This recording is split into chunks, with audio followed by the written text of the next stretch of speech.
नमस्कार मंडळी, होममेकर निशामध्ये मी निशा तुम्हा सगळ्यांचं स्वागत करते। आज आपण पाहणार आहोत ओल्या बोंबीलपासून होणारी झटपट आणि एकदम हटके अशी रेसिपी, ओल्या बोंबीलचं सुक्कं। अतिशय चवदार आणि अगदी 10 मिनिटात आपली ही रेसिपी तयार होते। त्याचबरोबर या रेसिपीसाठी खूप काही साहित्य सुद्धा लागत नाही। ओल्या बोंबीलचं सुक्कं बनवण्यासाठी आपल्याला एखाद्या पसरट भांड्याचा उपयोग करायचा आहे। तर इकडे मी पॅन घेतलेला आहे।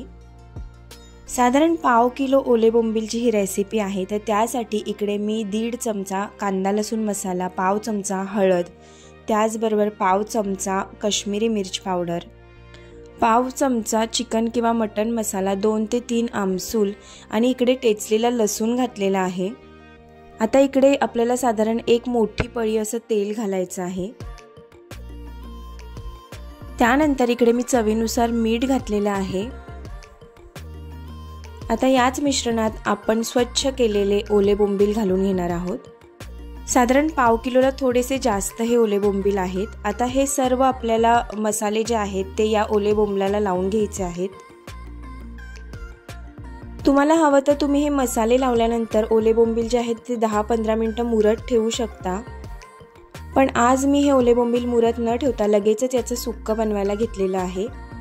सर्व मसाला जो आहे तो बोंबीलना व्यवस्थित कोट झालेला आहे। आता गॅस पेटवून आपण याच्यावरती हा पॅन जो आहे तो डायरेक्टली ठेवणार आहोत। यामध्ये घातलेलं जे तेल आहे ते चरचर वाजायला लागल्यानंतर आपण याच्यावरती झाकण ठेवणार आहोत। साधारण बारीक गॅसवर 10 मिनिटं आपल्याला हे बोंबील शिजू द्यायचे आहेत। 10 मिनिटं झालेली आहेत आणि हे आपलं बोंबलाचं सुक्कं आता तयार झालेलं आहे। बोंबील जे आहेत ते परतण्याची गरज नसते, वाफेवरती ते अगदी पटकन शिजून जातात। अगदी 10 मिनिटात आपली ही रेसिपी तयार होते। वरून मस्त हिरवीगार कोथिंबीर घालून घ्यायची आहे आणि गरमागरम वाफाळत्या भाताबरोबर आपल्याला हे बोंबील सर्व्ह करायचे आहेत। ओल्या बोंबलाची ही झटपट होणारी रेसिपी तुम्ही सुद्धा घरी नक्की ट्राय करा आणि कशी झाली आहे हे कमेंट करून सांगायला विसरू नका।